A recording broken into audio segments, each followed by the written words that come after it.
And good evening and welcome to the Kerna High Network's exclusive coverage of boys Central Section Soccer alongside Kyle Wiley and Kevin Willie. I'm Rick Hutchinson. Man, doesn't get any better than this, Kyle. Not much better than this. And, Arvin and Miramonte. You know, you talk about two schools that, you know, kind of on the outskirts of the Kern High School district. Sometimes maybe gets forgotten, and that's not the word I really am looking for, but maybe it is. And so this is a big moment, and I was talking to the athletic director at Miramonte, Josue Valenzuela, over the weekend, and he called me up late on Friday. He said, hey, can we live stream this game? And I'm looking at, man, you guys playing Arvin. We've seen both of these teams, both very exciting, and gracious that Jim Critchlow, the commissioner of CIF, allowed us to live stream this game, and I was on board right away, and I actually couldn't sleep because I'm so excited about the potential for this game to happen. And I'm just excited for both of these schools, both of these communities. This is a big deal, and I'm going to tell you, it's personal to me because when I was the athletic director at South High School, from 2012 to 2015, I remember that second year when our soccer team won that Valley Championship, and they hadn't won anything in a really long time.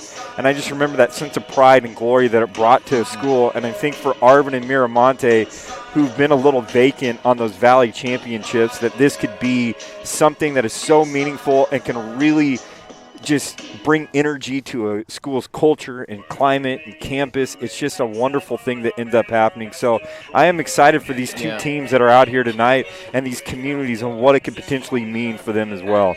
Yeah, and Arvin had a little taste of it last year. You know, they're trying to get back. They want, they want another shot at it. Finished runners-up in the Valley last year.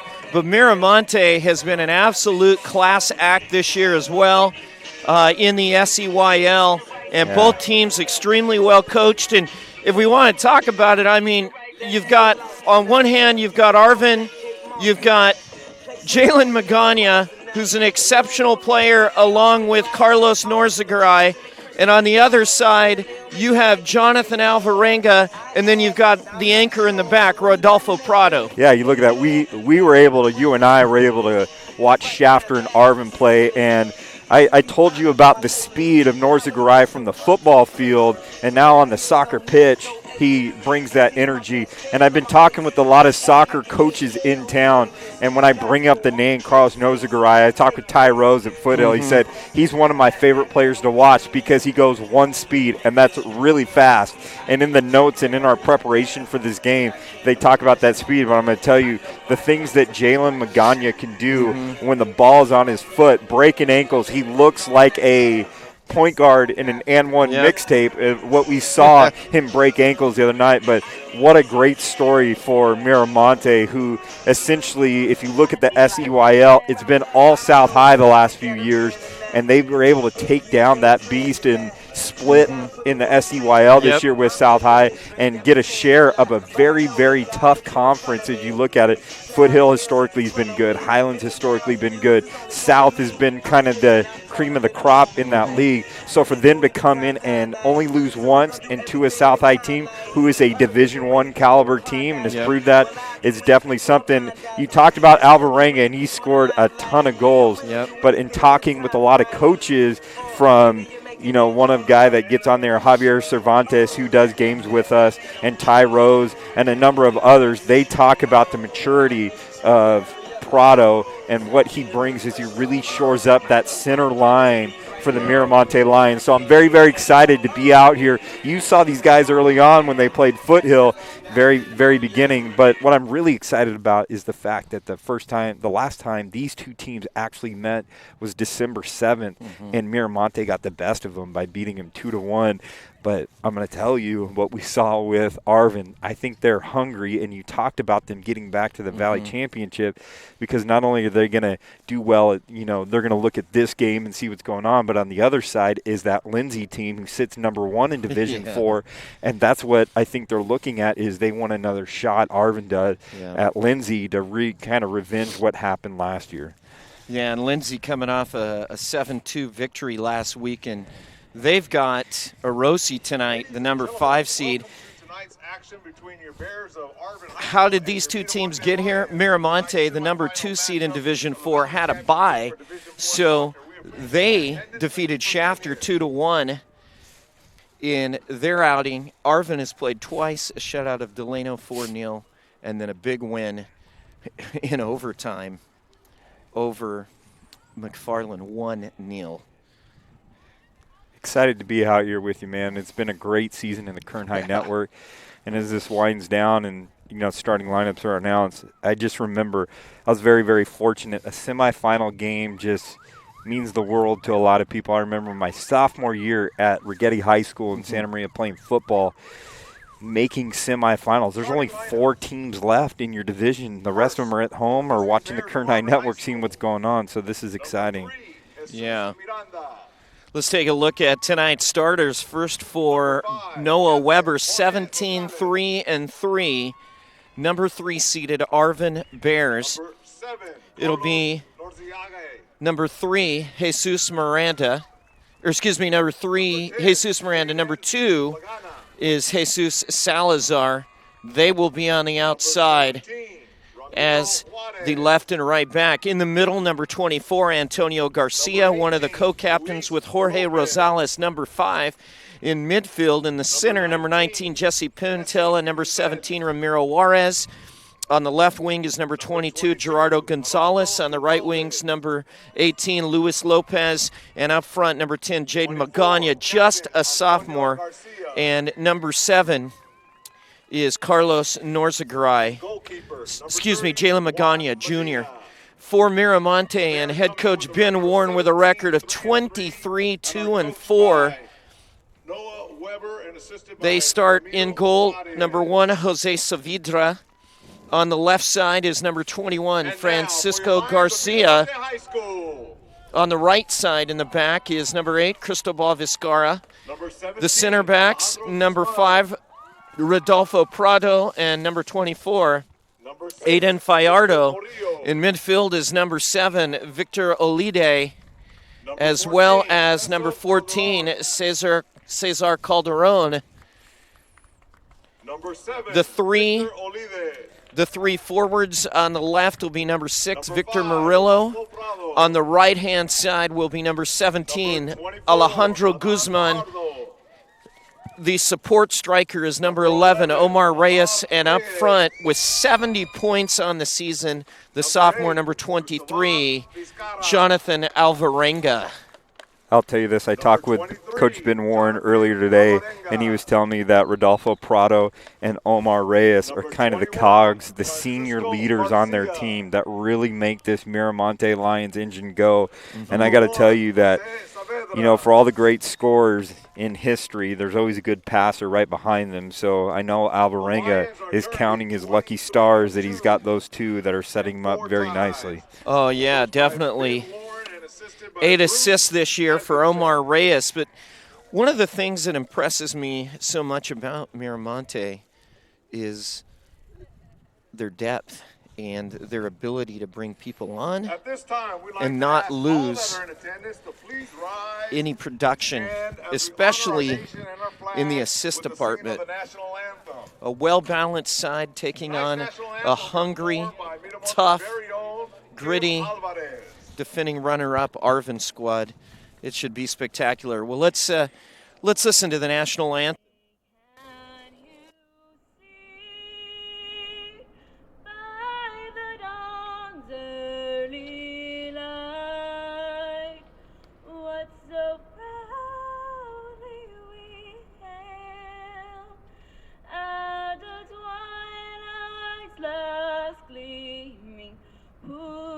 Stripes and bright stars through the perilous fight. Oh, the ramparts we watched were so gallantly streaming, and the rockets' red glare, the bombs bursting in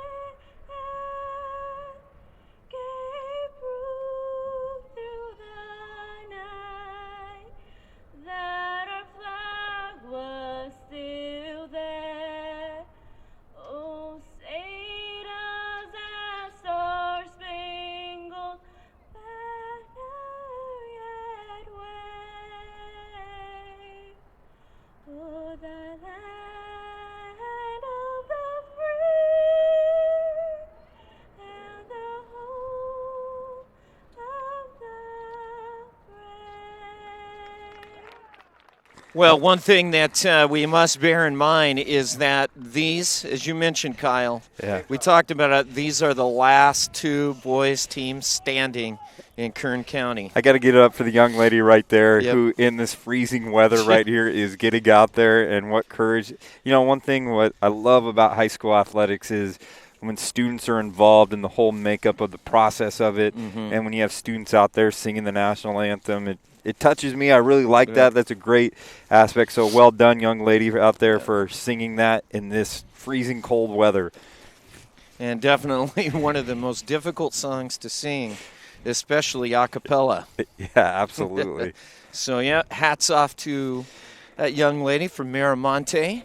And we are about ready to get underway. Our officials wearing their bright blue tonight with their black. 40 minutes on the clock. This should be a dandy. Miramonte, the home side, the number 2 seed in their white jerseys. And they are wearing their white jerseys with the Cardinal shorts, Cardinal trim, white socks. Arvin, their road reds with white trim. And got to bring it up, too. If you want to see all our goals and all of our highlights of tonight's game, turn to our Twitter at KHSD Athletics or on Facebook, Kern High Network. You can see some of that on there. Sometimes it may be all Rick talking right there because I'm trying to put up highlights onto those platforms. But we're really trying to encourage you. Thank you guys for joining us at KernHighNetwork.com. We're excited. We're about ready to get underway. Yes, no question about that. We are thrilled to see these two teams play, and once again, we are incredibly thankful to Jim Critchlow, head of the Central Section, for giving us this opportunity to showcase these two very worthy teams. Got to give a shout-out to Kern High Network cameraman who is doing a lot for us lately down there. Nick Ellis is helping us out capturing this game, so he's got his bazooka lens on right there, and he's ready to go. So here we go, underway. There's Norzagaray. Here we go. Arvin trying to keep possession now. Arvin will start in their 4-4-2. They'll play down the wings, try to play into the box. For Miramonte, they run a 4-2-3-1. And we'll see how things progress here in the early stages. We said that they've played each other, but that was a long time ago, December 7th. It's been over 2 months, Kyle, and both of these teams are in great shape, and they're both primed for this game, but we'll see if there's a little feeling out period here. Miramonte, ball on the right wing, cross into the box, and trying a bicycle and missing that was number 14. Calderon, now a shot is blocked by the Arvin backline, and here comes Arvin the other way. Nice ball, trying to get it up to Norzagaray, which is never a bad idea with his exceptional speed. And Norzagaray spent his freshman year at Miramonte, so there's a little bit out here. Didn't play soccer necessarily till this junior year. He's been on the club scene a little bit. They all know each other, and we know this Fairfax Road in relation to Bear Mountain and all that stuff. These kids know each other, so it's no secret that Miramonte knows where Norzagaray and Magaña's at all the time, just like Arvin knows where Prado and Alvarenga and some of the big playmakers at Miramonte are at all times. Free kick for the Lions. Long kick over the top. Into the box, headed down. Fighting for it now. The turn, right-footed strike, and a great goal. It's still free. Loose ball headed into the net. And Miramonte strikes early. Oh, my gosh. Miramonte with the first goal. Jonathan Alvarenga, number 10. That is a bicycle kick right there, too, to finish it off. His 71st point of the season, his 30th goal of the campaign. He is 7th in the Valley in goal scoring, and what a start. As Jonathan Alvarenga, the sophomore, with the highlight early. And, you know, Kyle, it looked like the goalkeeper, Juan Medina, had that. And ball got kind of trapped underneath there at the feet of Alvarenga right there. So just able to kick that into the far post where the goalkeeper, Medina, had no chance. So a 1-0 early advantage for Miramonte. And let's see what Noah Weber does here with his side.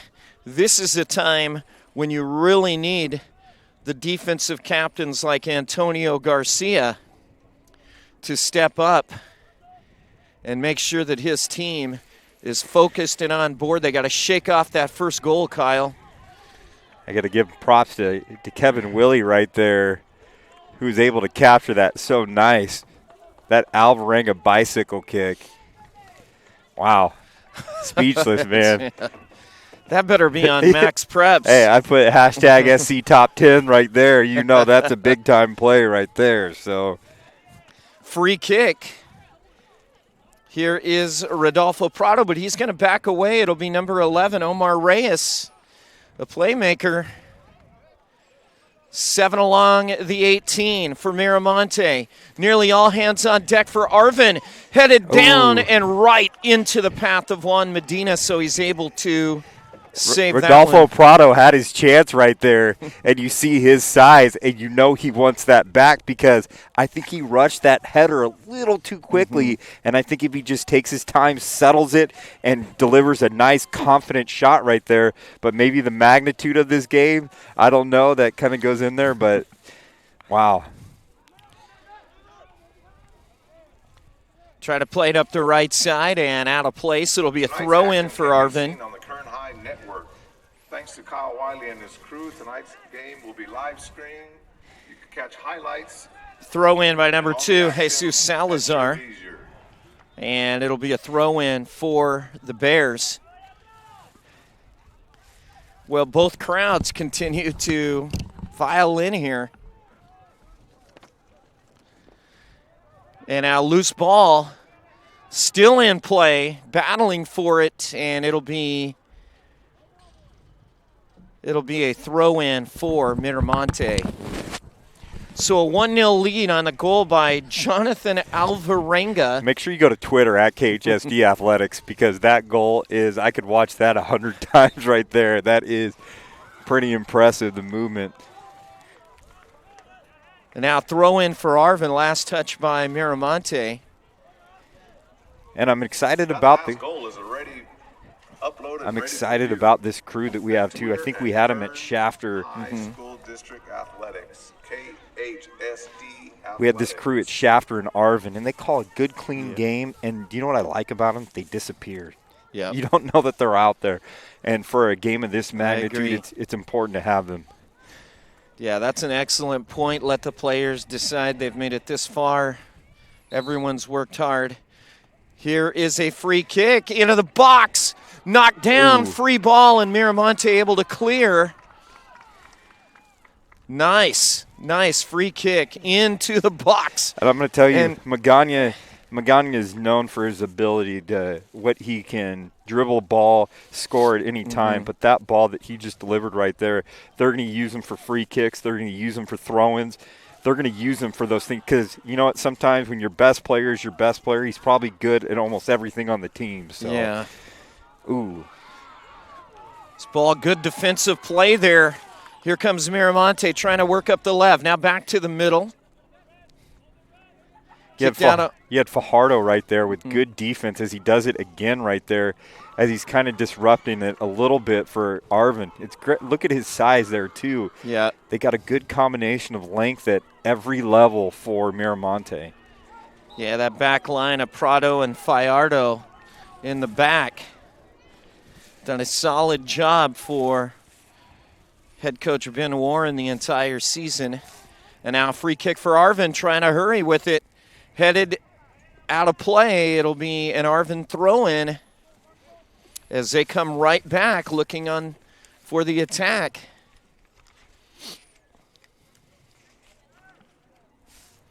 Miramonte working left to right in their white jerseys, Cardinal shorts, white socks. Arvin all red with white trim. They're working right to left. And a harmless throw-in there. But remember, Arvin, if you take a look at Arvin, head coach Noah Weber likes to use his length, the long length, the long arms that his players have for throw-ins and corners. And we'll see how that develops. One thing you got to say about Coach Weber, he's in his 11th season now. And I know this, looking on this, is when a coach is stable with a program, success is going to follow. I mean, the accomplishments he's been able to have, especially the last few years, are the fruits of 11 years of a decade of labor that we have out there. And as we look at Ben Warren, who's in his 4th season, he's starting to build up on those traditions as well. Man, it's letting them play. Already getting physical. Norzagaray all the way back to midfield, fighting for the ball. Now Miramonte has it in the box. Blocked out. Look at Norzagaray. A shoulder-to-shoulder budge. No foul. That was a clean play. And now Arvin trying to spray it out to the right. A great ball right there. Back to the middle, looking for Norzagaray. That was Magana on the other side. It's one of the things you got to really like about Magana and Norzagaray. They get out wide. They move well without the ball. Here we go. And now here's a chance. Miramonte into the box. Long shot to the far post and wide by about 1.5 feet. You know, we talked about this at Arvin's last game against Shafter, is you can't leave Magana one-on-one. Nope. And I think what you see right here, you can't leave Alvarenga one-on-one with anyone. As evidence, he's going to get his shots because he's just a foot away from getting in the lower left corner of that goal right there. And right here, there's another one-on-one. They got to somehow get 2 people marked up on Alvarenga all night. Beautiful ball, Cesar Calderon. But Arvin with the intercept. Now they'll try to work it back now to the right. 1-0. Miramonte with the goal from number 23, Jonathan Alvarenga. It's his 71st point of the season. It is his 30th goal. And up the left side, here comes Gerardo Gonzalez. He's dangerous on the left. Good defensive play there by Miramonte's number 21, Francisco Garcia. You know, last time we saw this Arvin Bears team, running the left side was Magana. So they're changing it up a little bit right here. So maybe it's something they found a system that's been, you know, if it ain't broke, you know, don't fix it or anything like that. So there's a long throw in headed down nicely and out of play. So an Arvin throw in as they keep the ball inside their offensive half. And now getting knocked down, and there's the steal to the middle. And they're going to pass it through every Beautiful time. ball. Good Vizcarra. hustle. And that, let's see, is there going to be a call on that? Nope. It will be a free kick for the Bears. Definitely letting them play. Let them play this physical style. And that's kind of counter what we've seen in both basketball and in soccer and all of that on the Kern High Network. But they're definitely letting them play. So we like to see. And that one harmlessly goes over the goal line. And so a goal kick for the Bears. Juan Medina. Now, Juan Medina, great story. 10 clean sheets, returning from a broken collarbone. That's tough, especially as a goalie where you're having to dive and having to really move your body in those positions. Man, 10 clean sheets, that's pretty amazing to see that, especially with the broken collarbone. You got to be tough at that position. Yep. You got to be that linebacker type, especially at the keeper position. Yeah, when we watched the match at Arvin, it was Enrique Perez, the sophomore, who was in goal that match, who did a fine job. But Juan Medina, the sophomore, back in, and now Arvin trying to get it out of danger and spray it out to the right. You know, looking for field possession, I think, is key for Arvin, is they're kind of playing behind a little bit. Miramonte's loving it right now because they're able to push the ball forward, and we could see the style of play that's coming up. But knowing Arvin and knowing Noah Weber and what he's able to do is he's been down this road before. He's probably saying, hey, Kyle, take a little break right now. We got, 27 minutes left in the first half. We got another 40 minutes left to go. Soccer, anything can happen, especially when you got number 10 dribbling the ball the way he does. So throw in for the Bears. Turn in midfield. Working up that right side. Luis Lopez, and a throw in for the Bears. Corps is an elite team made up of men and women who are mentally strong and physically tough. To learn more about joining our team, There's the visit throw in. www.marines.com. Now throw in for Miramonte. Gotta They're say, on not bad little crowds right here. Being able to come out in this cold temperature right here. I know Kevin's got 7 layers of shirts on right now as he's doing this, but he's used to this cold out here. Thought football was cold until we just started doing soccer games, man. Holy cow. And when I saw what the temps are going to be like this week, Yeah. I was elated. Love it, man. So it'll be a free kick for Arvin as they continue to settle in. 26th minute, a 1-0 lead. Thanks to the bicycle strike, a beauty from number 23, Jonathan Alvarenga from Miramonte. And now Arvin putting the pressure on. Remember all of tonight's action 7 in the box for Arvin. at KHSD. And it looks like Miramonte's going man-to-man. Defensively, a 2-man wall for Miramonte. And once again, they're having Magana. Sometimes tough is you want to have your top scorer, kind of in the mix right there, but he's probably also the top passer and the best with the ball on his foot, kicking it in. So Into the box, and last touch by Miramonte, throw in Arvin. I think Miramonte's done a good job kind of bracketing these Arvin strikers in Norzagaray and in Magana, not letting them get their one-on-ones and the ability to kind of break away. We've seen Norzagaray and Magana, their strength is getting these long runs and being able to do their one-on-one movements. But overall, Miramonte's really bracket them in tight and make sure they don't have that space to get out there and make those runs. So a substitution for Miramonte, number 12, Juan Rubio, enters the match, and taking a seat is number 8, Cristobal Vizcarra. The right side, Miramonte trying to work it on the left. Omar Reyes. Ooh. Nice attempt at the through ball, loose ball, and straight up in the air.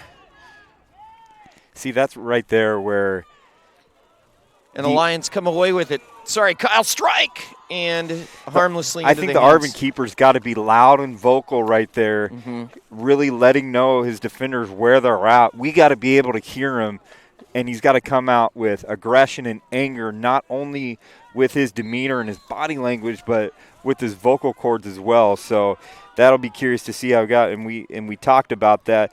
That's Juan Medina right there. It's got to be a little bit more assertive in those moments, especially when the defender may not know where you're at. So it'll be a free kick for Miramonte. And we'll see who'll take this. Miramonte will line up 5 across the 18. 7 defenders now, 8 defenders back for Arvin. And Miramonte will put up another man along the 18. Here's the ball over the top. Ooh. Had to scoop it up and just able to get that. What about Prado? His ability, his soccer IQ to put the ball exactly where it needs to be. But right now, Juan Medina's kind of on the ropes a little bit. Miramonte is attacking Arvin, and especially when the ball is a little shaky and it's deflected or on there, is you got to have certainty if you're Juan Medina to play that keeper position. And I think Miramonte kind of sees blood in the water right now, and they're going to keep going after him. Now on the left, picking it up. Here's number 7 from Miramonte. Great organization to really cross the ball back over to the other side and set up potentially a better shot right here. But the ball does go out, and it's going to be a goal kick. But I like the organization of Miramonte. They always seem spaced and settled and not trying to do too much. And a nice job by Francisco Garcia, number 21, putting that in the box, but just a little out of the reach of any Lion player. Arvin tried to work it up the right on the press, stolen away. Here comes Miramonte up the left, and a good job by Arvin to backtrack And that will be still in play. This ball bounces weird, and it's just a round ball. So wide open man on the right, not Ooh. picked up. That's 14, Cesar Calderon. Calderon's got to do a better job of settling that ball, because if you don't settle that ball, you allow Arvin's defense to get right back in the mix and settle back. And if he can't really just organize himself, settle the ball, it's just like in any sport. You get the defense flowing, that's when you can attack. If you get the defense settled, that makes it a little bit more difficult. Yeah, nice job of Miramonte changing the field. And once again, you saw Francisco Garcia trying to cut in. His shot was blocked. And then another attempt was blocked. So a corner from Miramonte into the box, headed out, and cleared by Arvin. Nice job defensively that time by the Bears. Ooh. But back comes Francisco Garcia. Norzagorod into the just box. missed it. Left-footed tap. What a beautiful cross in the left-footed finish. And Absolutely. they've already had one beautiful goal, and that was an Okay. outstanding team goal right there, Kyle. Off the left boot, and just a brilliant low cross as he beat his marker. Wow. 2-0 Miramonte. Alvarenga with the great crosser right there to Prado.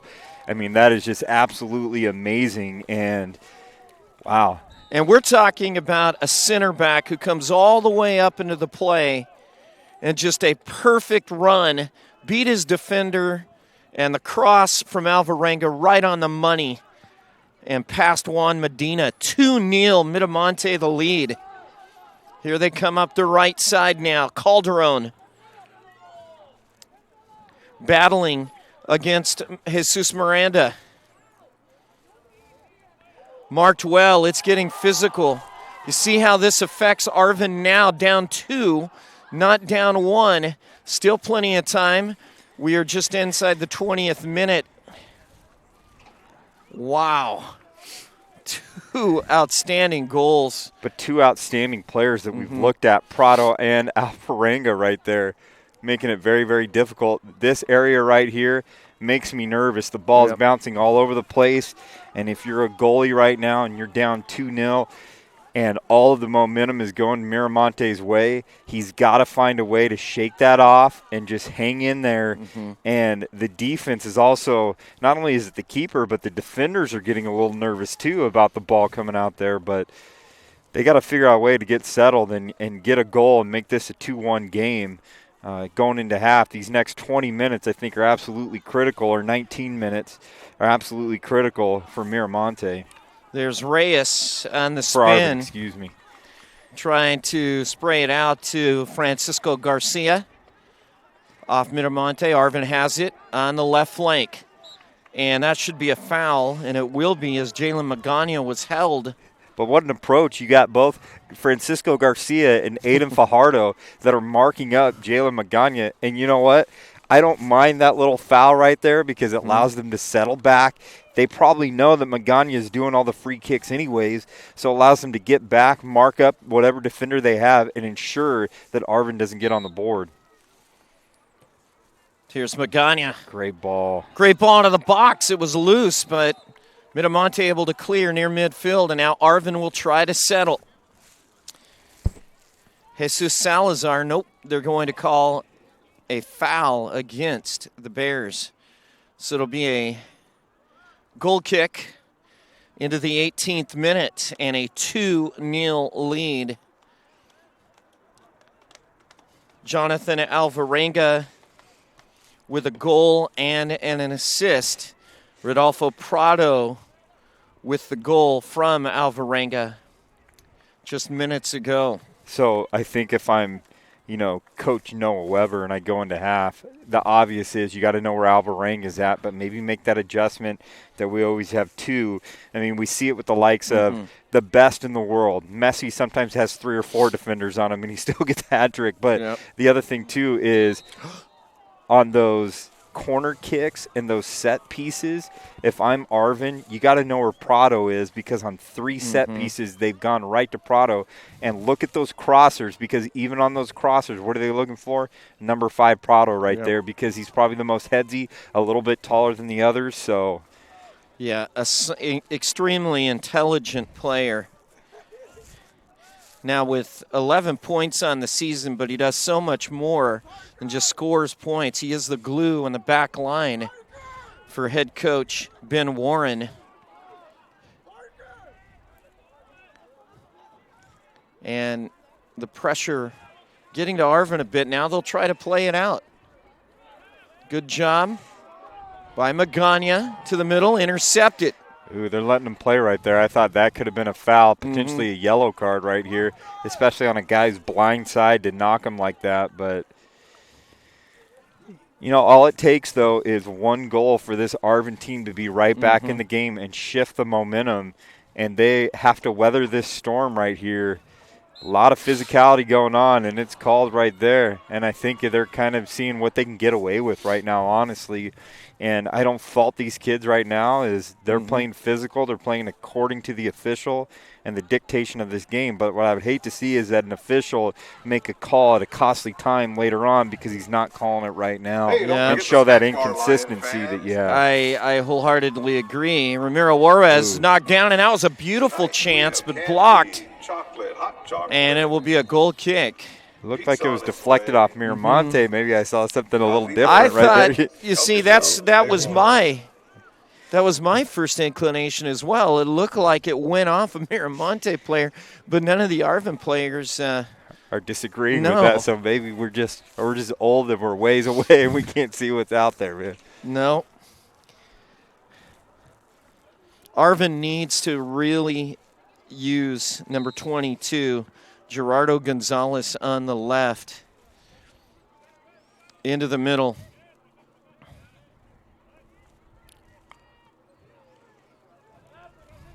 Arvin down 2-0, but Great movement right there. They're able to get on there. I think Arvin, like I said, if they can close this in there and make it 2-1, it'd be very, very interesting going in there and get a little bit of momentum. We've seen games this year on the Kern High Network where games be 1-0, and then all of a sudden an explosion of goals can come at any minute. You can look at that. My mind goes right back to Centennial versus Stockdale, where you ever see, Mr. Fiddler go off for a hat trick in 10 minutes. So Arvin has the players that have the ability to do that.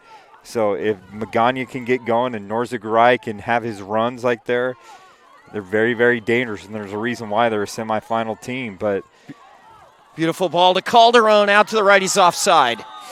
So Omar Reyes with the offside flag, the official on the right side. Definitely with the right call there in the 14th minute. And now a long kick up ahead, loose ball. Throw in Arvin. And Coach Noah Weber is just going to take his time and make sure that his players just, play within themselves. A lot can happen in the second half. They're going to be kicking towards home, you know what I mean? So you have, they can really make that adjustment as they got a little bit of a run right here, trying to find Magana. But the headsiness of Prado is going to prevent that from happening, as they all know where he's at and how dangerous he is once the ball is on his foot. Here's Arvin on the right side, working with Luis Lopez. Nice ball into the box, headed down, and then headed again. Nice job. Boy, he is all over the place tonight. Number 21, Francisco Garcia. And now a ball that was just behind number 8, Cristobal Vizcarra. Miramonte. Back to the right side. They must see something out there on that right, but nice job that time to cut it by Jesus Salazar. Only for Miramonte to get it back, and now the foul will be called against Arvin, and it will be a free kick. Smart thing that Miramonte has done, if you've looked at it, is we see Magana on the far side or on their offensive right. They've settled Prado on his side defensively. So you got a clash of two stars. So you got Prado, who specializes in that defense of shoring that up, but you got Magana, who specializes in that offense. And you're looking at just two players right there, very special. Without question. Nice job, nice punch there that time by Juan Medina. And now Arvin on the run. You got Magana. This is onside.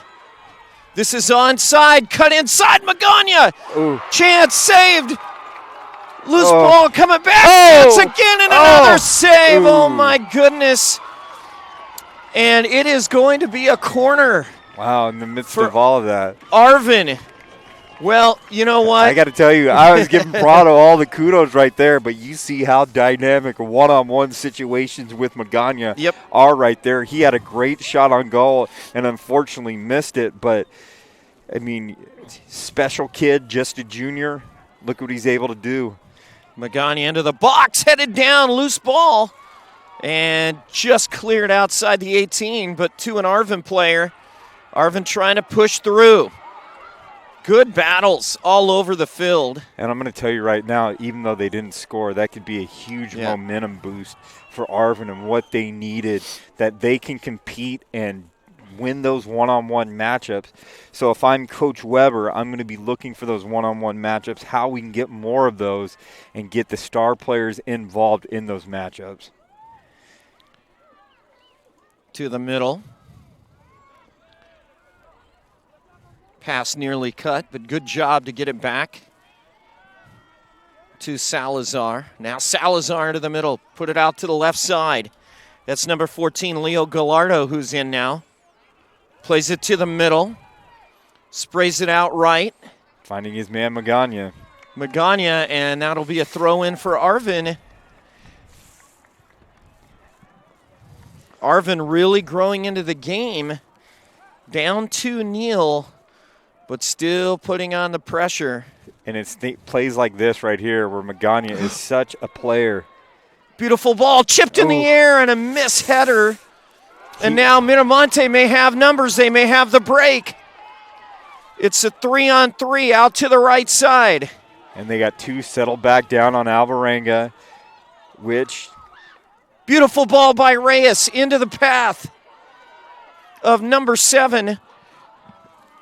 Olide, and now Miramonte trying to work it. Good defense there. Great defense, great no call by the official. We've talked about them letting him play. You got Magana on the far side running with his hand up. And, you know, over the years I've kind of grown of how I feel about best players calling for the ball and all that. But at the end of the day, it's like – you got to get your best player touches. You know, sometimes you got to have that. And Magana has created those scoring opportunities or scoring attempts, you know, for Arvin. You got to be cognizant of where he's at on your team, especially if there's a transition game that's going on, as we saw right here. Yep. Into the 9th minute, a 2-0 lead for Miramonte. Goals by Jonathan Alvarenga. His 30th of the season. And the other goal scored by the big center back, number 5, Rodolfo Prado, on a cross from Alvarenga. Miramonte comes through with it. Loose ball. Going to play it. Long shot. Deflected. And now Arvin will get it out to the left flank. Take their time. Nice job there defensively by Jesus Salazar, who's been extremely busy on that right side. And now loose ball in the middle. Chance for a break. And you got to look at there, number 17, Alejandro Guzman, defensively. This those unforced errors right there that you got to settle the ball right there. You have Magana right behind you, but you can't be sloppy on that. You got to make sure you don't turn it over in critical situations, as there's a little momentum shift right here, I would say, in favor of Arvin. So. Well, and you just made a great point, too, because Gerardo Gonzalez, a guy who I've been talking about, they need to get him more involved. He had time to settle. He had a couple of guys in the box. You take your time, you get a better cross in, you might get a scoring opportunity. You know, on this injury little break that we have right here, the clock does keep going as we'll have stoppage time. But we've got to thank the respective administrations at each school. I think this is a great opportunity. Congrats off to Arvin High School and Ed Watts, the principal there. You got Brandy Ball and Robert Moore, the 2 assistant principals. Ralph Gonzalez, athletic director extraordinaire. He's been there a long time, cares about the kids deeply. So proud of you, Arvin High School administration, and what you guys bring to the table. I'm glad that your school is out here. And then also for Miramonte, your buddy Willie Sandoval running the show out here as principal. And I know he's excited, and I've seen him a few times. And he's just really excited about this opportunity for his kids to be part of something special. And you got to get off to Zach McNitch and Leah Hatton, the assistant principals. And I tell you what, Jose Valenzuela really fighting for the Miramonte love and the East Side love is when he asked me about doing this game and us getting on board with that. He was very, very excited about that. So I'm just glad for both these schools, both of the administrations, that they could really enjoy, you know, such a great game, good atmosphere. I was just looking on Twitter, and some kid indicated to us that, man, Miramonte needs to have multiple ticket booths. The line's long, and they're just getting in. And that's a great problem to have. So, absolutely. Yeah, that's a. And you just look at this crowd. I mean, it's about even in terms of the number of fans here. Arvin trying to head it out, settle it. That's Gerardo Gonzalez. He gets a touch on it. Loose ball. Gonzalez got it back. Nice pass. And now let's see if Arvin can do something with it. Number 17. Ramiro Juarez. You know, if I look out there, it seems that they've kind of given Magana and Norzaguray maybe a little bit of a breather because they're going to have to rely on those 2 horses in the second half.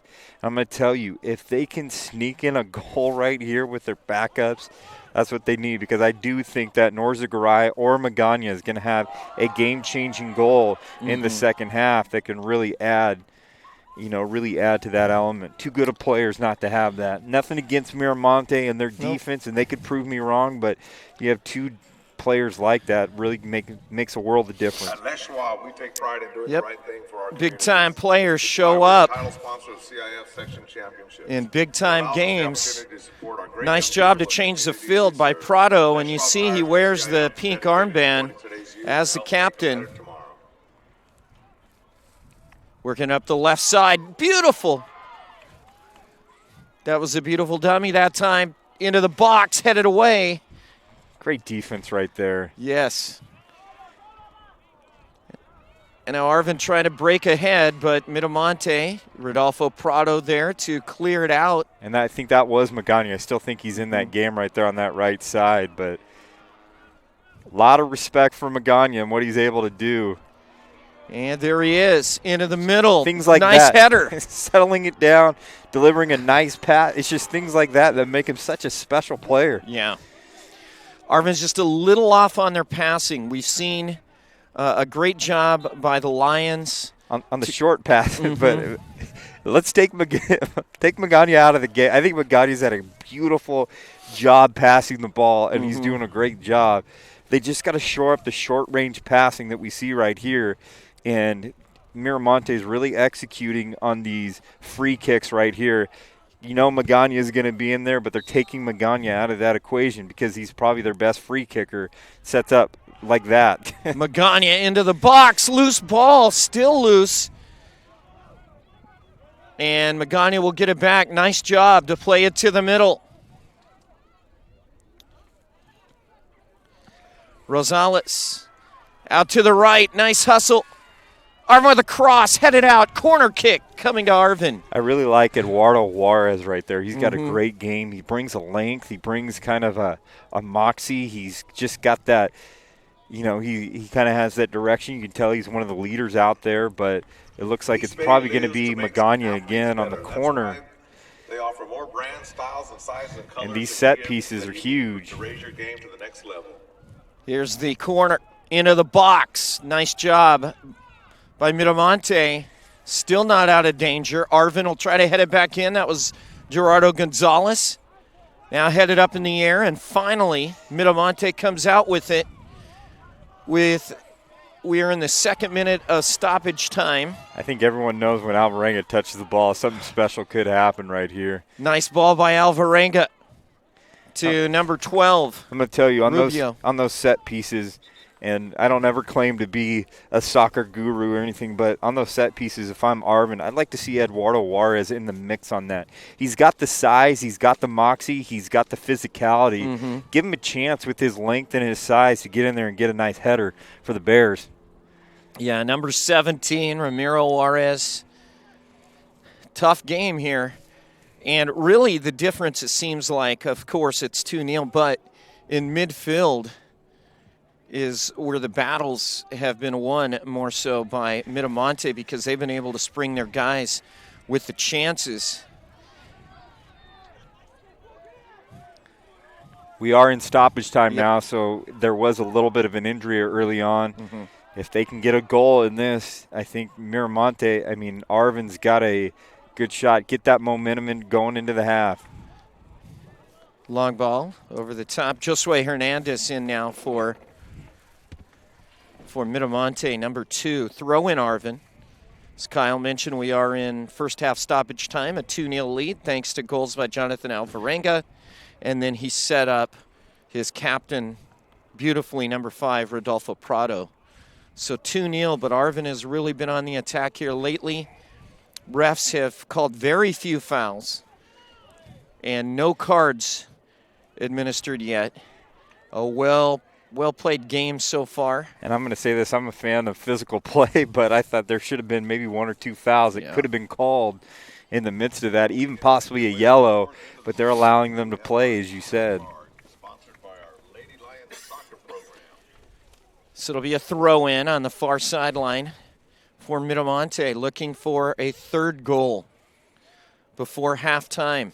Arvin looking to get one back. I'll say this, Miramonte defensively just seems to be in the right place at the right time, and that's all got to be coaching and working on that. And sometimes defensive drills aren't the funnest, but you allow guys to settle, and it just becomes a creature of habit. And you can tell that Miramonte are creatures of habit defensively. And it seems like they communicate well. They always have somebody to cover if somebody is out of position.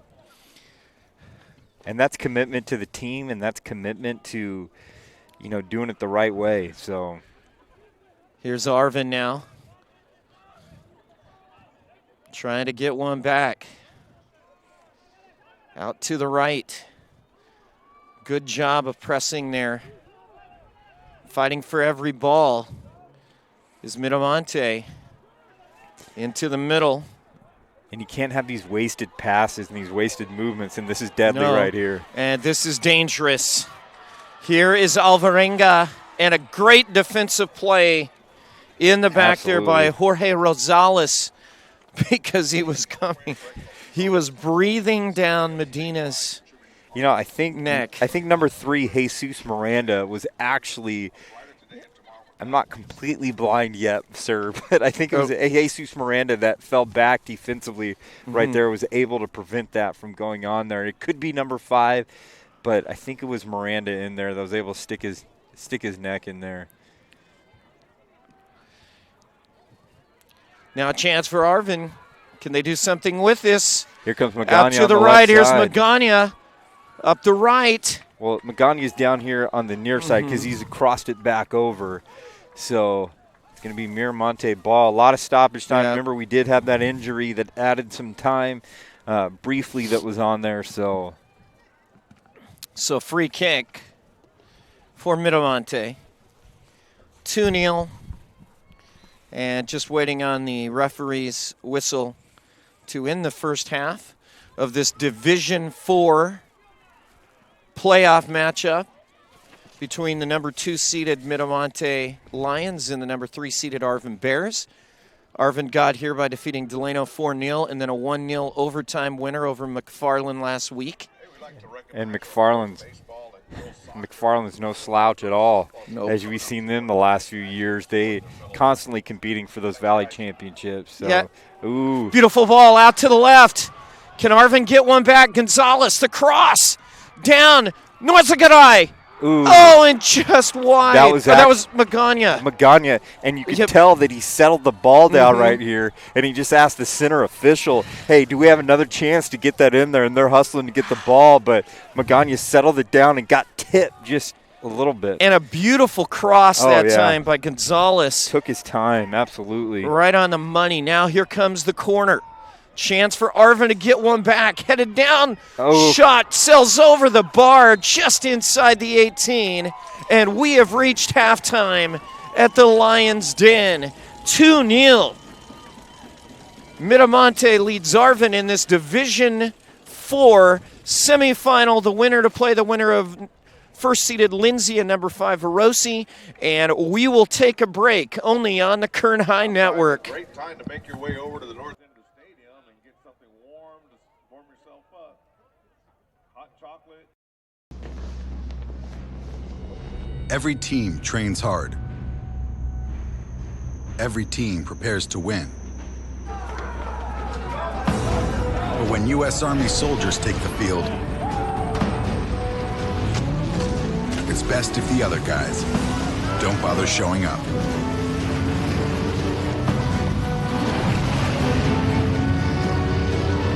See if you have what it takes at goarmy.com/team. One thing about Kern Schools is you get to do your banking your way. I'm a traditional banker. I still like writing checks and visiting my branch. As a millennial, for me it's all about the mobile. And I'm somewhere in between. I still do everything online or through an ATM. So no matter how you do your banking, Kern Schools is always there. That's why we're the #1 financial institution in all of Kern County. Take advantage of our low mortgage rates, including 60-day rate lock and no cost to you. Purchase or refinance your home today. Kern Schools, together we have something special.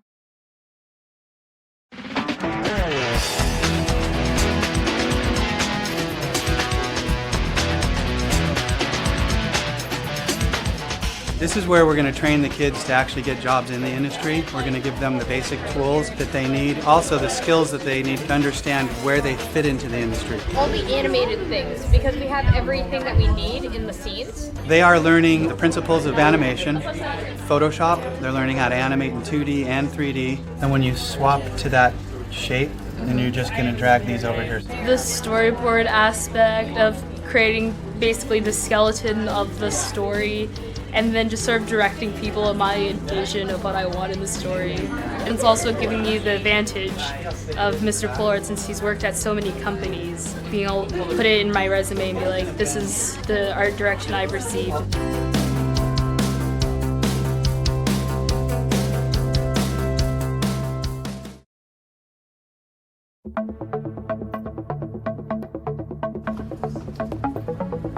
We're learning a lot about how mobile apps are made, the programming and coding that goes into it, along with the time and effort.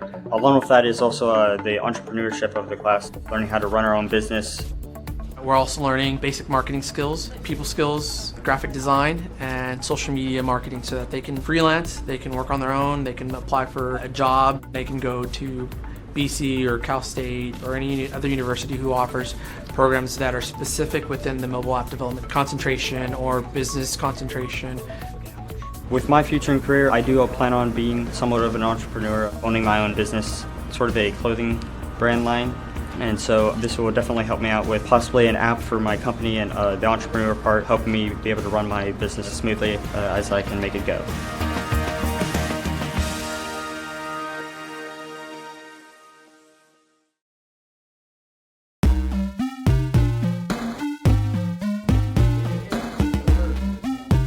Right now we're learning the different roles, what a game designer is, what they do, and how video games are made, and how to deconstruct them.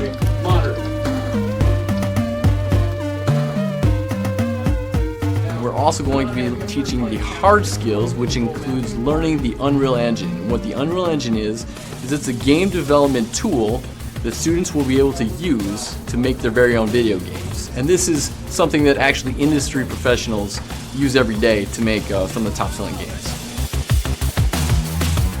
They're all the same size. You're all on the same plane. There's no undulating terrain or anything like that. Our instructor, he's really amazing. He encourages everybody. He's really fun and he makes learning fun. So they've got top-of-the-line computers here, and they're set up to excel. I would be surprised if other students their age coming out of high school would have anywhere near the level of expertise that these guys are going to have.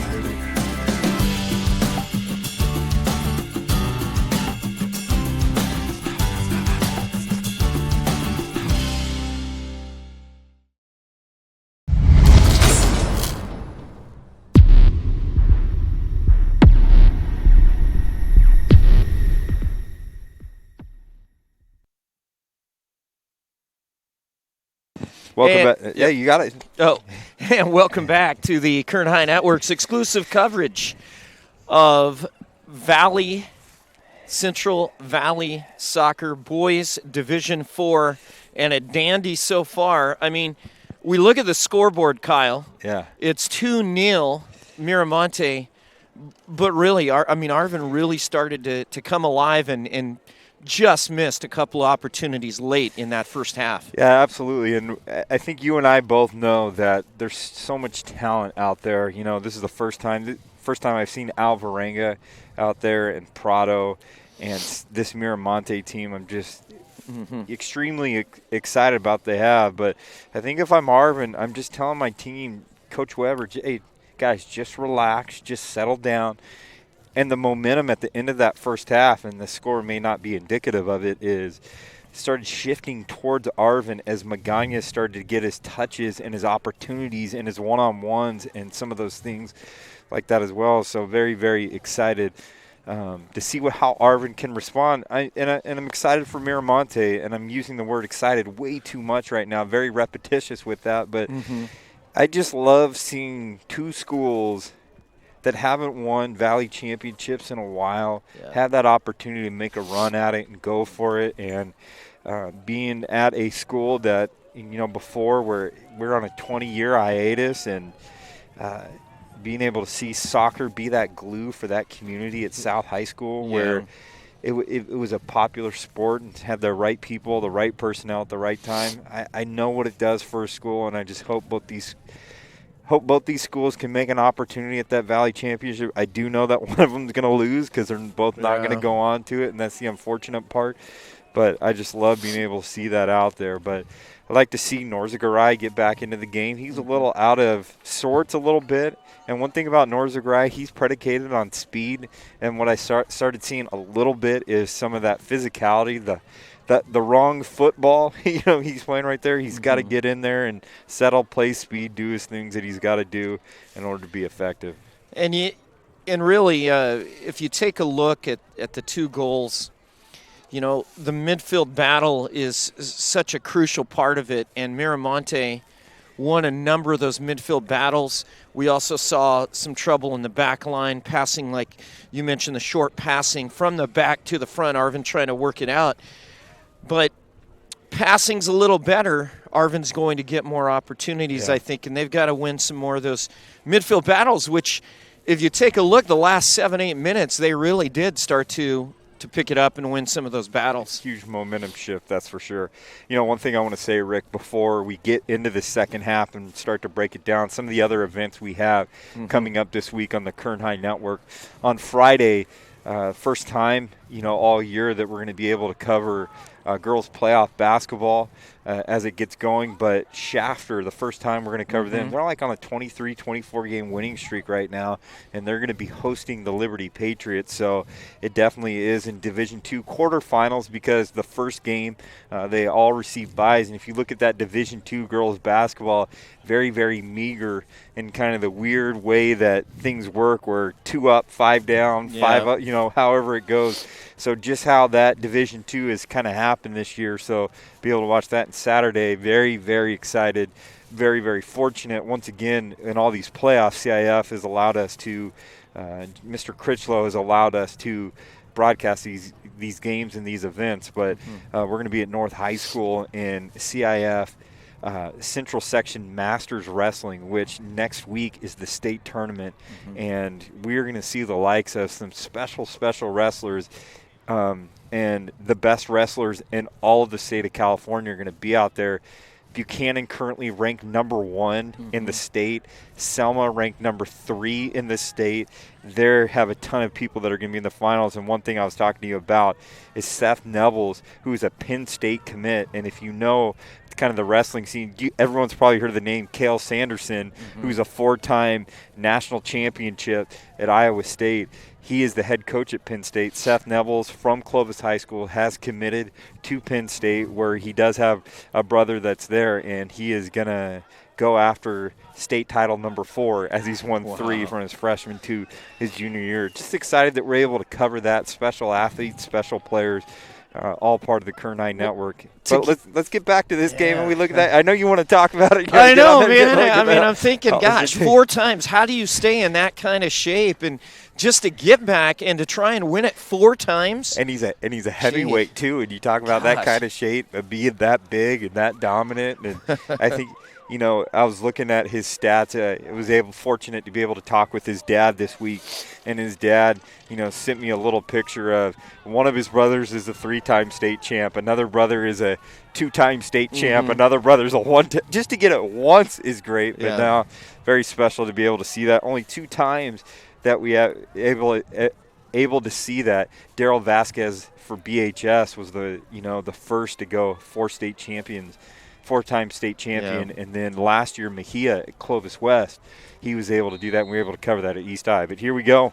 Yeah, and we are ready to roll. Second half. Arvin working left to right, all red with white trim. Miramonte, their white jerseys, Cardinal shorts, white socks, a 2-0 lead. Goals by Jonathan Alvarenga, his 71st point of the season, and then he notched his 73rd with a beautiful assist onto the foot of Rodolfo Prado. That is Prado's 3rd goal of the season. And conversely for Arvin, 2 players you got to really watch out for. Of course, number 10, Jalen Magana, a 40-point season for him, as well as Ramiro Juarez, number 17. And we'll see what happens this half. And Norzagaray, I mean, he is one that he just makes plays happen. He's going to make his runs in there. So, and it's Magana. What he's able to do with the ball and set up his teammates is pretty amazing. And one of these times, we talk about this, the slow drip, the constant flow. You keep giving up opportunities like that, eventually one of those is going to sneak in there. And the injured Arvin player, he's shaking it off. Soccer players are tough. Great class right there by Miramonte as they're shaking hands and doing all that stuff. Probably a little bit more class than I would have had as a player in any sport, because if I'm knocking a guy to the ground, I'm hustling back to my position to get ready to go. But you got to give it up. CIF talks about pursue victory with honor, and that right there is a good example of pursuing that victory with honor.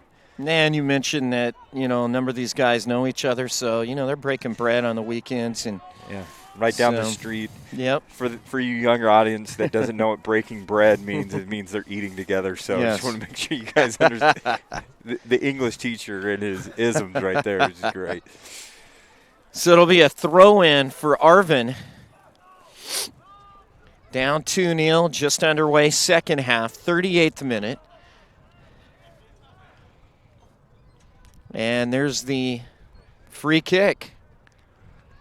Headed down, Arvin gets it back.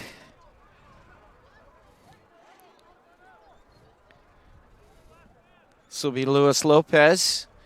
Now up the right side. And it'll be a throw-in for Miramonte. Just out of the reach.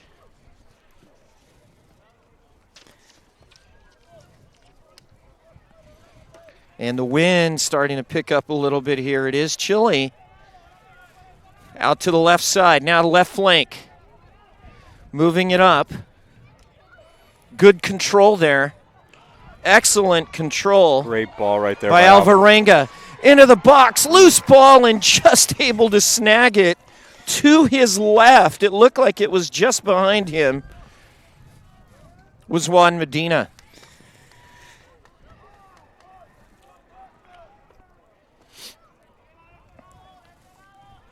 One thing right here is, you hate to say it because he's one of our favorite players to look at. Norzagaray is kind of being exposed as kind of a speedster that can play a little bit of soccer, as some of Mhm. these tacticians of Miramonte are letting him kind of do that. He's able to get away with some things because of that speed and it's just his downright effort. But there is, that other element of getting, as you play these teams and get deeper into the playoffs, your skill level's got to increase a little bit. Absolutely. There's a cross into the box, headed out. Arvin trying to get it back, and they will on the left. Cross just out of the reach, too high and too far, so it'll be a throw-in for Miramonte.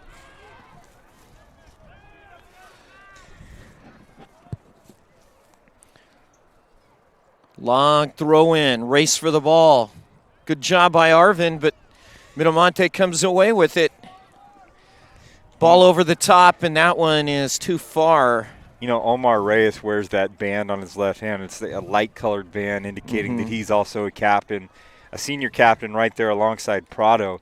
He shores up that center just like that. So you have two guys. We talk about how crucial that is when you have someone right there in the center of your defense, center of your offense, from whatever position that is. But he does a great job of really making Arvin uncomfortable in the middle of the field, disallowing them from having any opportunities to advance. Yeah, Reyes is an outstanding, really like a support striker, able to link up the play between midfield and the back up to his forwards, and especially the one forward, Alvarenga, as Miramonte plays that 4-2-3-1. So you got Norzagaray down here on the near side. I want to see if they incorporate him and to get him a run, because he is that dynamic and that fast. Up the left side, Vizcarra. Now, Cristobal Vizcarra doesn't always start, but man, he does a great job for head coach Ben Warren. There's a throw in. And Guillermo Corona right there on Arvin does a great job defensively as he's able to clear out and prevent any type of run happening for Miramonte. He got numbers. That's. I think I would have called a foul on that, though, and he's still down. And probably no card, but at least a foul or something. Stop the play and that switch. And he's just slowly getting up, but yeah, sometimes. Was he getting up because he's feeling better, because they got the ball back? Tried to look at that, try to figure out. I don't think there was enough contact that warranted a card, but I think it was enough contact to warrant a stoppage. And left side, here comes Arvin. Cross in the middle. It's in the back of the net. It's in the back of the net, and Arvin has spot one back. And that is Magana right there. He's able to sneak it in. Magana with the left boot, able to put it in the back of the net. That is his 17th goal of the campaign, his 41st point, and my goodness. What a great ball right there. Gerardo Gonzalez. Yes. A great ball. I had a man that I had mentioned that he's dangerous if he gets the ball, and Gerardo Gonzalez with a beautiful ball to Magana, and it is 2-1, and it is game on, Kevin Willie. Goal number 10, Jalen Magana. So Magana gets one back. We said Arvin was starting to bring it in the last 8 minutes or so of the first half, and here they get the opportunity, and Gonzalez finds Magana, who was open on the far post, to tap it in. 2-1, and now let's see if this changes things for Miramonte. And player was knocked down. We'll see what the call is here. Nothing short of star power, I'm going to tell you that. Yep. We've seen Alvarenga, Prado, and Magana. Arguably three of the best players in Kern County. Yep. All have goals tonight, so awesome. This is what we want. This is why we wanted this game for the Kern High Network, where you get this exclusive playoff coverage of Central Section boys soccer. Two of the best going at it. Both teams co-champs in their league. And now going the other way. Here comes Miramonte up the left. Cleared out. It'll be an Arvin throw-in. It'll be a Miramonte throw-in. in the 32nd minute of action. Just got word right now that Liberty's girls soccer is up 2-0 in their game, Division I semifinals as well. So as they were ranked number 1 in Division I. So most people think it will be, if Liberty hangs on, and they'll meet Buchanan in the final at Patriot Stadium on Saturday. So we look at this Norzagaray. He's a little assertive, a little aggressive, but I think he had time right now to settle and give a better ball right there to Magana, who was leaking open in one-on-one possibility. So I think that's where Norzagaray, who we know what we're getting with him. He's one speed, he's full speed, but sometimes you got to slow that down and play what the defense gives you sometimes. And Norzagaray wears the gloves, black gloves. So it'll be a free kick. 6 across for Arvin. Into the box. Loose ball. Headed. Still loose and just still not cleared and finally grabbed by the goalkeeper. And we talked about that. Oh, my goodness. We talked about that earlier on, getting Eduardo Juarez involved in those opportunities. And he was able to get the header, deliver a decent ball right there to Norzagaray, who almost was able to score on some magnificent flexibility and able to get around there. So I'm losing my cable, sorry. Yeah. And a nice job there from Jose Saavedra in goal, because it was up in the air. Yeah.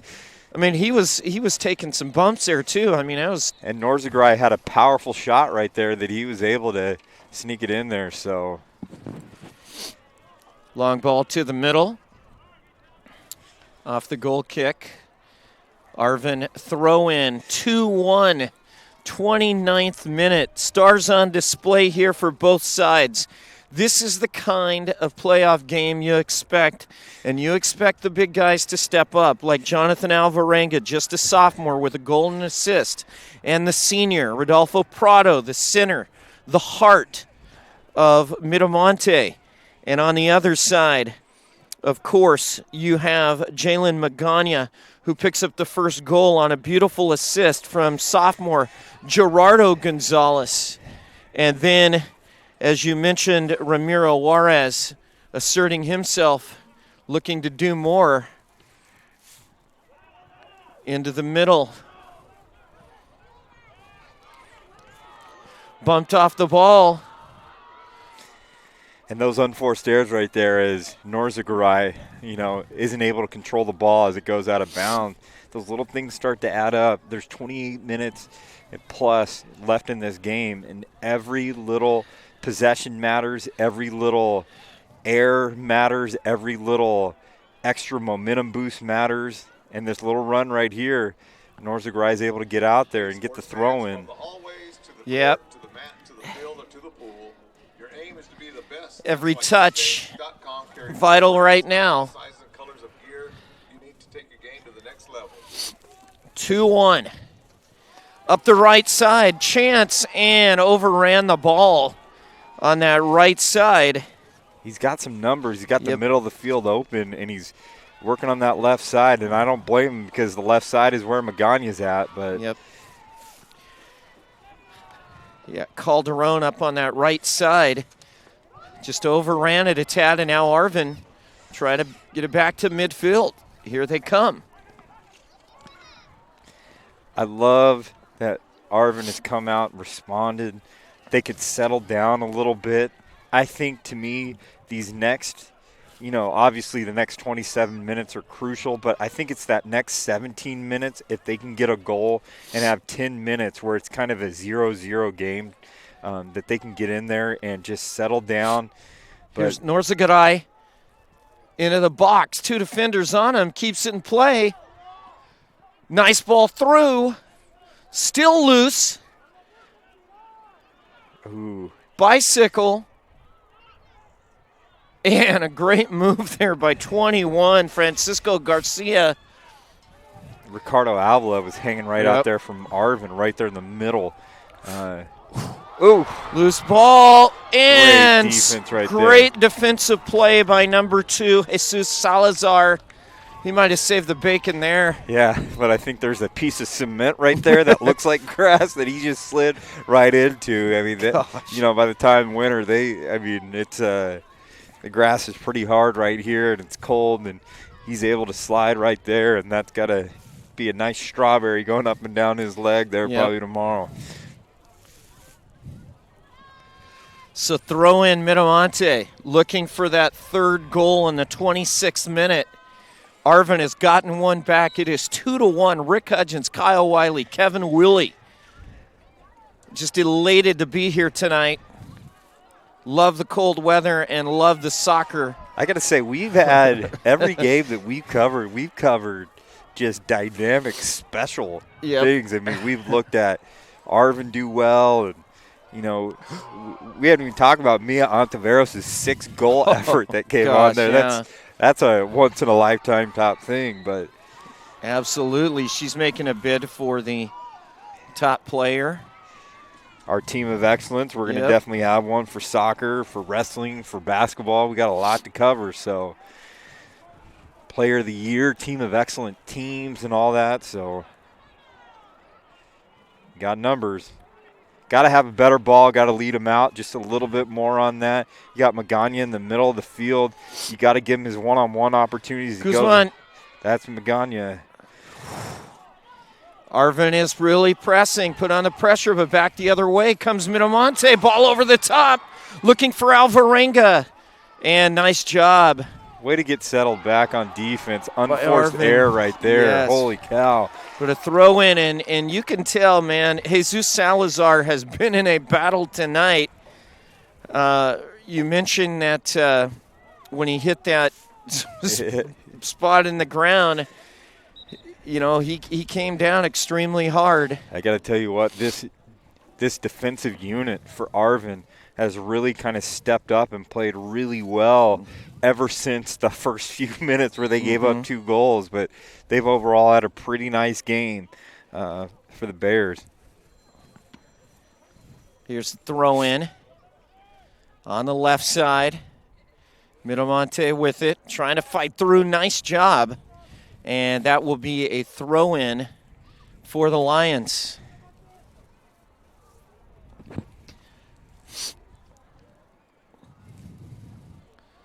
Look at Arvin's line around the 6, 4 across.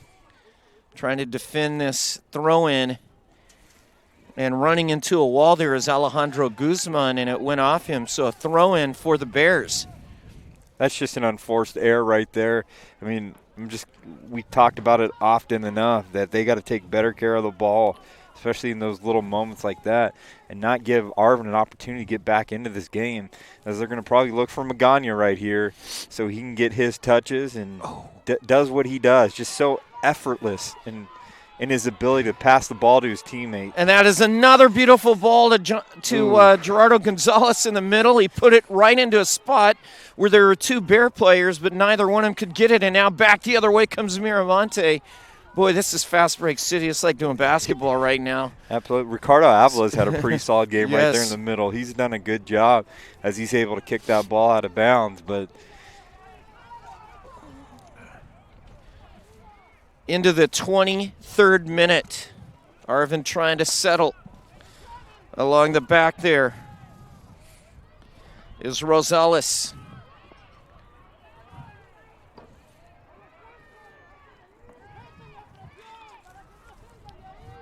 And a good press there.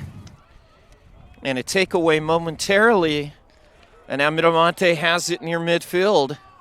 But in traffic, double team. Look at the pressure. Look at the marking that this half. And now a foul is committed by Miramonte.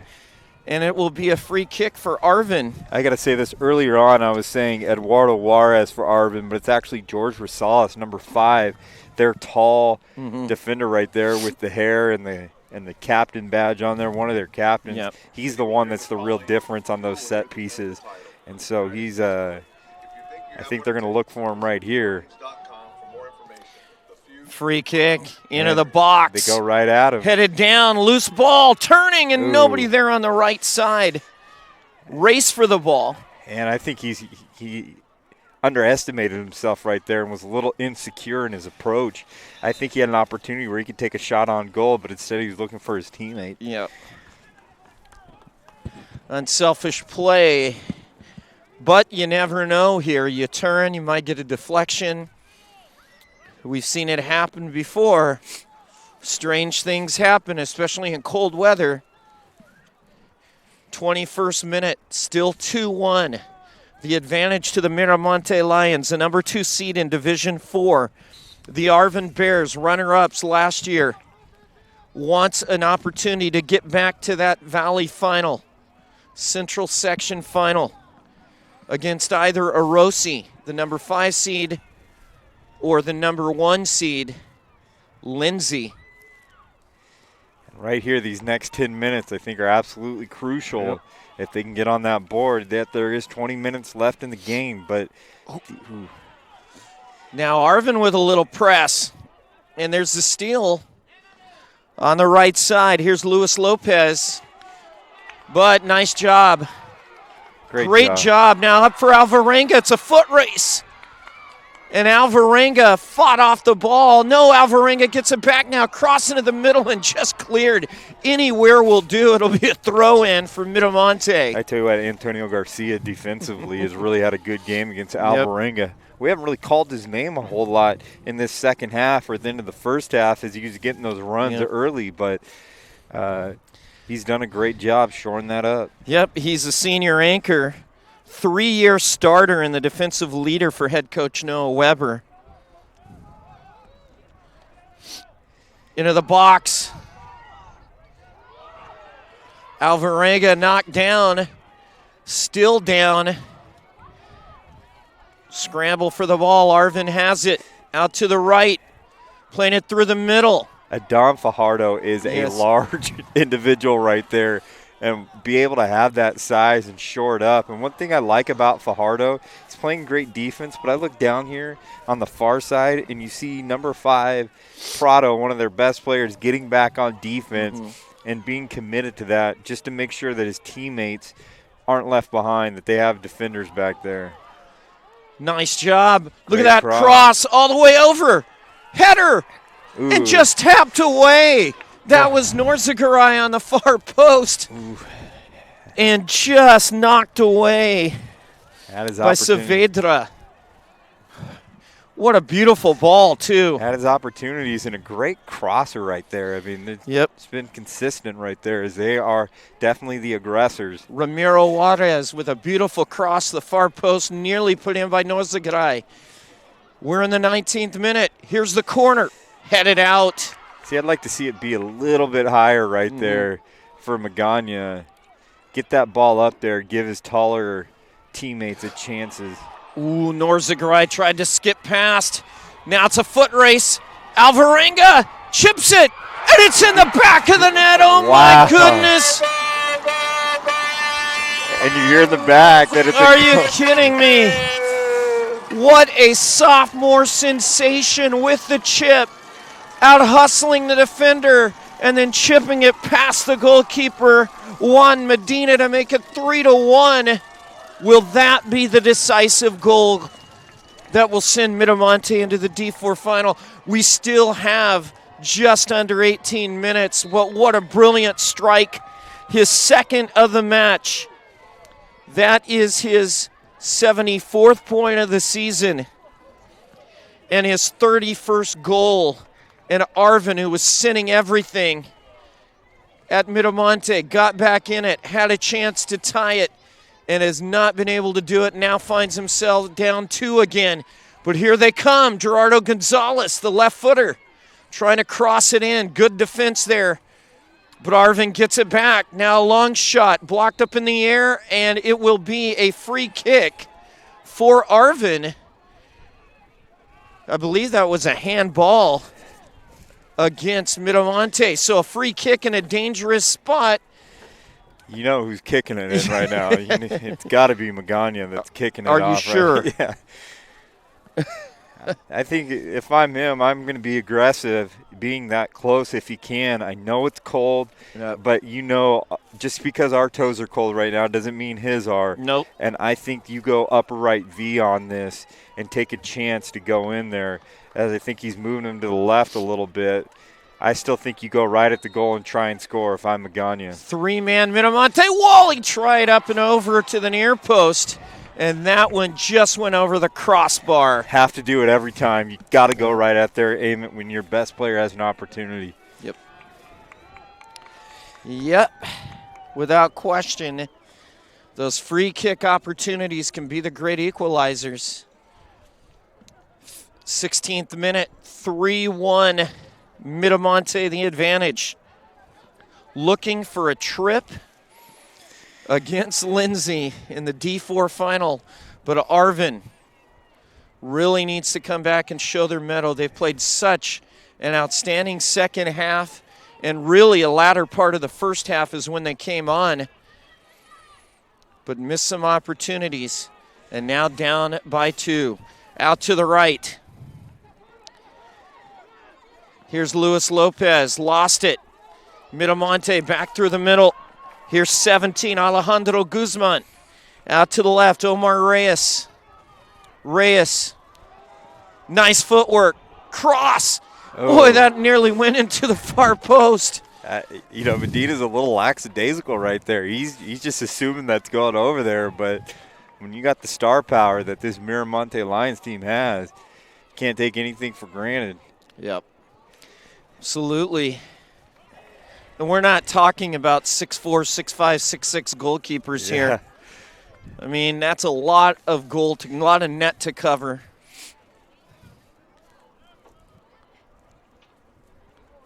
Up the right side. Fighting for it. Arvin battling back now. They need to get one back, one at a time. Well, we know this. Head coach Noah Weber's been in battles 11 years at Arvin. He's been in battles. Knows what to expect. Loose ball into the box. Right foot, left foot. Oh, and Great cleared. defense. Nice defense by the Arvin Bears. That would have been the 4. And that would have definitely sent this one. This is hamstring and pulling weather right now, and I'm wondering if he tweaked something, going down there, if it was a cramp or if it was a twist or turn. Well, it was that awkward, was a full stretch. But it was all effort right there that he was able to provide for his teammates. You love seeing that as the keeper got a little discombobulated and he was able to fall behind there and really offer his help. Give your hearts out to that young man. And, Kevin, see if you can – so we can get a number on that right there. A little too I think that far. was either 2 or 3. It's actually number, I think, 4. Corona? Yeah, it's number 4, yep. So Guillermo Corona into the match, the senior. And he's had some good, stops defensively. Yeah, and he doesn't want this to end after being in the Valley Final last year, losing a heartbreaker into the air and headed wide. So an opportunity off the corner, and now Arvin trying to push it up quickly. They have that sense of urgency as we get to the 13-minute mark. Is they're going to look for Magana, and they could still settle a little bit more, but the crispness of the weather, to say it lightly, has gotten a little bit. This is great weather, man. Gotta love it. Soccer players love this weather. Here's number 3, Miranda, out to the right. Arvin trying to get one back, to get it back to a 1-goal deficit. Up the left side, here's Victor Murillo to the middle, beautiful pass. Alvarenga back to Murillo. I think that would have been the nail in the coffin right there.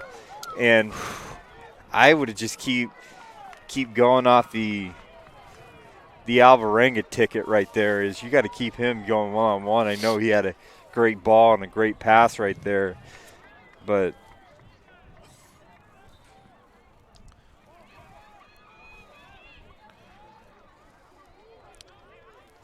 out to the right. Arvin still battling. Good job by number 6, Murillo, closing down that attempted pass by Luis Lopez. Throw in Arvin, down 3-1. On 2 brilliant strikes and a brilliant setup by Jonathan Alvarenga to think he is just a sophomore. Boy, what does the future hold for that young man? What does the future hold for Jalen Magana? As there's another opportunity right here for Alvarenga. As no calls made. No call on that. And now he's going to call a penalty. Wow. He's pointing to the spot. It's going to be a penalty for Miramonte. Now, Kyle. I'm trying to see who they're calling it on. I think it's going to be on Arvin. Yeah. He's going to call it on, I believe, on number 2, Jesus Salazar. But the interesting thing was, it looked like a foul by Miramonte first. No call. And then calls the penalty. And you talked about the first half. Yeah. Kyle, you let things go. And it's been such an excellent match. You just hate to see Arvin battling so hard. I don't know if they gave him the red or they gave him the yellow or. So Omar Reyes will take it. Omar Reyes. But a stop right here. Number 11, the senior. Stop right here by Arvin can definitely change the momentum, but a goal right here can nail it. Against Juan Medina, and he made the save on Juan Medina. What a save. Save by Juan Medina. What a brilliant save. He read it perfectly to his left. Medina makes the save. So twice now, Miramonte could have put this one on ice at 4-1, still up by 2, and we are into the 10th minute. Back comes Arvin Gonzalez. Great clear there. Boy, the fans are getting into this on both sides.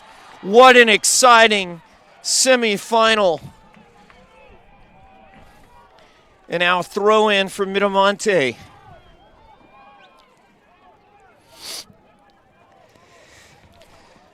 Wow, Juan Medina stones right there, and that's the one thing that I've learned in watching enough soccer is that the psychological game of kicking the PKs right there, penalty kick. Now the psychological advantage is definitely with Medina that he can get up there and block anything at any time. Yeah. And that can sometimes take away from a guy who's shooting the PKs because you get blocked once, it can damage you a little bit. 9 minutes, a lot of soccer left to go. A lot could happen. Here's Arvin over the top, played it up, goalkeeper comes out. That's a free ball.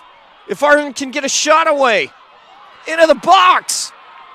And will be a corner? No, it's going to be a goal kick. Jalen Magana had the one-on-one, and he wants that back right now. He's trying to get up right now and wants to finish that game off. A lot of respect, a lot of excellent sportsmanship, as you pointed out earlier. Excellent sportsmanship. These guys have played their tails off, and we get to 8 minutes as we're creeping on that exciting match. 8th minute of the match. Goal kick. Still a lot of soccer left to go. A lot of things can happen in these 8 minutes. Absolutely. 8 minutes plus stoppage time. Slip down. Arvin with a chance. Trying to get it to Norzagaray, and a beautiful clear off the back line by Rodolfo Prado. And we talk about his value of being that anchor and that glue right there. Prado with an amazing play. It looks small, but it is just such a critical play that you're able to have that. Nice throw in. Trying to clear it. Arvin will cut it off. Here's Luis Lopez. Give your guy an opportunity. There's Magana. To the middle. And you notice something here. You see Arvin pushing more and more players up. Essentially, they had 2 defenders back there as Antonio Garcia moved up. Nice turn by Omar Reyes. But Arvin able to get it out of danger. And a throw in for Miramonte on the Arvin sideline. Getting to that 7-minute mark, and what a fantastic match. There's nothing better than the beautiful game. into the middle. Nice defensive play by Arvin. Gets right back up. I know he's on the ground, but I think Monte has it. I think it's a good no call right there. Shot, loose ball. Again the chance, and that one is in the back of the net, and it's 4-1. And that could be game over. Lion goal scorer. I think that's Chris. Is number 6, Victor Murillo. And it is 4-1 in the 6th minute. And a long way back here, a 3-goal disadvantage for the Arvin Bears. And sadly for them, it may be slipping away. Just relentless pressure there, and Victor Murillo was not going to be denied.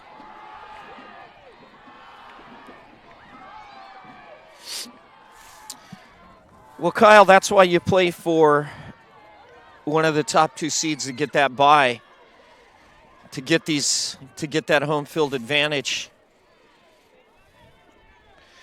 Beautiful cut through. Arvin not done yet. They will fight till the end. They are the defending runners-up in the Valley Sectional Finals last year. Great job from Miramonte to be able to be at home in front of its crowd, and the administration has done a great job promoting, trying to put Miramonte on the map. And I just tell you is they have a legit chance to get a Valley championship, and 4-1 is a convincing win right here. No matter which way you cut it, we've seen a close game, but at the end of the day, this has been a dominant performance right here by Miramonte, and it doesn't look to stop. Well, and what you like about it, Kyle, is both these teams have gone after it tonight. Yeah. I mean, it's been an open game, and be curious to see what the Valley final is like. We know that Lindsay has scored a lot of points. I mean, they've been the top team in D4 all season long. Miramonte looking for more. Omar Reyes dancing. And now cut off, and it will be a throw-in for Arvin. The glue for Miramonte is Reyes and Prado, both seniors. They still have Alvarenga coming back next year. Arvin, don't hang your head. No. I know you kind of will for a little bit, because winning doesn't account for everything, but it counts for something. And you look at it, and they're competitive, and these kids. You got 2 juniors that are players that are going to be back there in Norzaguray and Magana, who are playmakers. So and you have Ramiro Juarez coming back, 17. You have Gerardo Gonzalez, who made a brilliant cross. Just a sophomore. So. Yep, he's a sophomore. What's going to be difficult, I think, most for Noah Weber is replacing the back line, because Jesus Salazar, Jesus Miranda, Guillermo Corona, Rosales, Antonio Garcia, they're all seniors. Excuse me, Rosales, a junior. And that's the thing. You got Rosales coming back, who's a captain on the team. You got Jalen Magana. They have a good nucleus of some superstar players that it wouldn't surprise me if they're back in the semifinal game next year as we get to the 3-minute mark. That's edging on there. Fans are on their feet. 3 minutes to go as the Miramonte mascot runs the Miramonte flag all the way around the stadium. And the flag actually came off. Yes, the flag came off. Here comes Arvin into the middle. Arvin out of the SSL. Battled with Wasco all year long. And Miramonte splitting the SEYL with South this year. SEYL was an outstanding league this year. Through ball, trying to get their first look at the speed of Cristobal Vizcarra. I think that was that Murillo again, or was that Vizcarra? That might have been Murillo. It's 6 or 8. Yeah, we're trying to guess right here, see what we have. If it was Murillo, he's looking for the brace. And now it'll be a throw-in from Miramonte as we reach stoppage time of the second half. It has been a scintillating match here. from the Lions Den, a raucous, energetic crowd on both sides. So much pride in both schools. Yeah, absolutely. And I just, you know what? I am just, it is just so privileged to be here for a game of this magnitude and to see two teams lay it on the line, two coaches coaching their hearts out, as well as their assistant and fans on both sides. One looking for a Valley championship, and the other one made a great run after losing in the finals last year in Arvin. But they'll be back, as you mentioned, Kyle. Too much talent, too much pride, and that shot goes awry. I'll tell you this, for Miramonte, is they're going to be looking to go on first time ever that they're going to compete, and they don't have a Valley championship for their school. So this could be a huge opportunity that we can look at. Lindsay up 5-0 over Orosi, so it looks like Miramonte's probably going to be traveling to go there. So Miramonte heading to Lindsay. It's we hope to see a huge crowd make it up from Bakersfield, because I can tell you Lindsay's a small town, and they are going to pack that stadium, Kyle. Yeah, absolutely. The Lindsay Cardinals. And in stoppage time here, 4-1. Here is Alvarenga. Going for the hat trick. Going for the hat trick. Back to the left. And they don't call it. And he doesn't call it. And he's looking for his. If it's a different time of the game and a different score, I think it would have been called. But since this game's won, and boy, that match is going to be exceptional between Lindsay and Miramonte. And I think the matchup that I think could actually help them, if you look at the size and the back end when you got Fajardo. Oh, he's going to wave him offside. That was Murillo. He was looking for the brace. Yeah.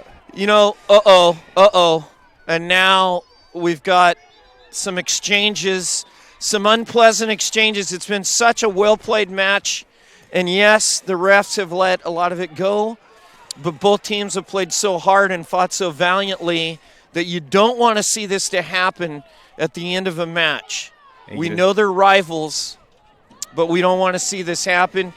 And, you know, especially Miramonte's got a final to play. And in stoppage time, you don't want something like this to happen. And I think the ref understands the magnitude of this game, that they're going to be, hey, let's back it off. Let's bring out our players right there. Especially Omar Reyes has got to play a little bit smarter of a game right there, especially if he's coming at him. It doesn't mean anything right now. Maybe your pride's hurt just a little bit, but he's got to let that go, because you got bigger fish to fry as they're going to advance on. Long free kick into the box. Anytime now, and this one will be over. But look who's there, Alvarenga. You know, the interesting thing about Alvarenga, too, is I'd like to know, I can't tell from here, but he has a lot of length. He's got tremendous speed. We know he has incredible skill, but he also has some size. Yeah. He is able to knock defenders off the ball, but really, you know, when it comes down to it, Kyle, you win championships with your defense, and this back line of Miramonte has been exceptional all year long for head coach. And I think soon this center official has got to call it right here. Yeah.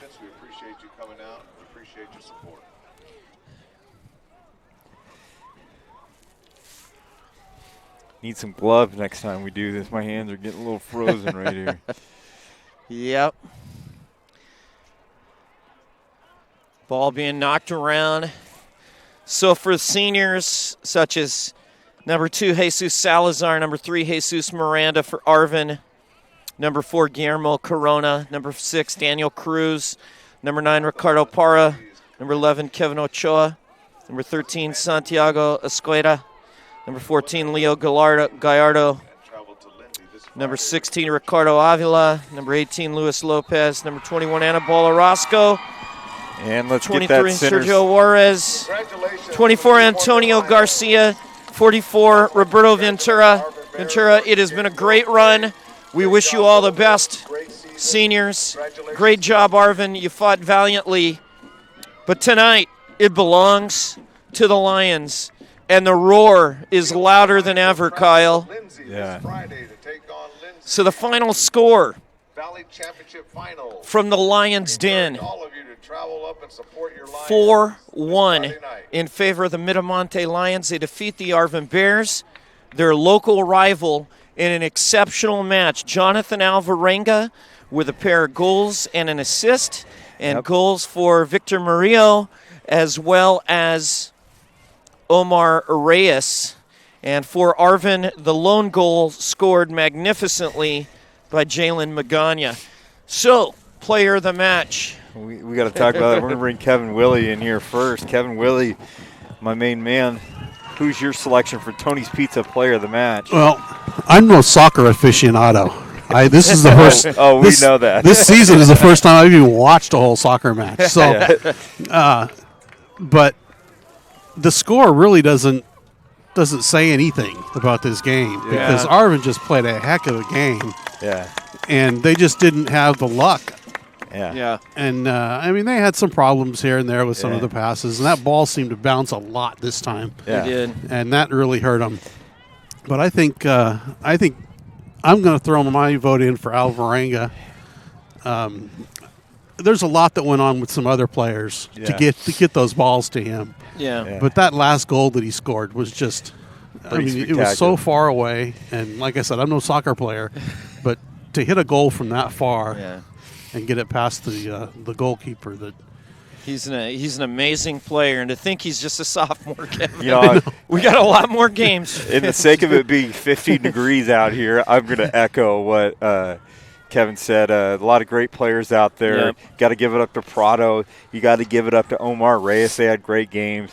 I thought Magana, as advertised, had his opportunities and his shots, the best player. But Mr. Alvarenga, you are my selection for Tony's Pizza player of the game. You got to call it when the best had their best games. He had a great game. So I wholeheartedly agree, man. Alvarenga just makes things happen. Yeah. He gets it to other people. He makes things happen. He plays with high energy. He seems to have a wonderful spirit for the game. I like his competitiveness. But so Miramonte moves to 24-2-4. Arvin ends the year at 17-4-3. But, man, I just can't say enough about how hard these two played. And they left it all on the pitch, and there's no question about it. And both teams, both coaches, both sets of fans, both administrations should be thrilled at the way that both these teams battled out here.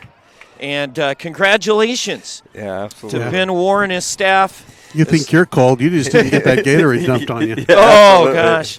As they head to Lindsay. So, fans, don't forget, Friday night, Kyle Wiley, Vance Palm will be doing girls basketball, Division II Central Section playoff at Shafter. Shafter will host the Liberty girls, and then the big Masters for high school wrestling from North High, and that's coming up on Saturday? Yes, it is. On at North Saturday. High.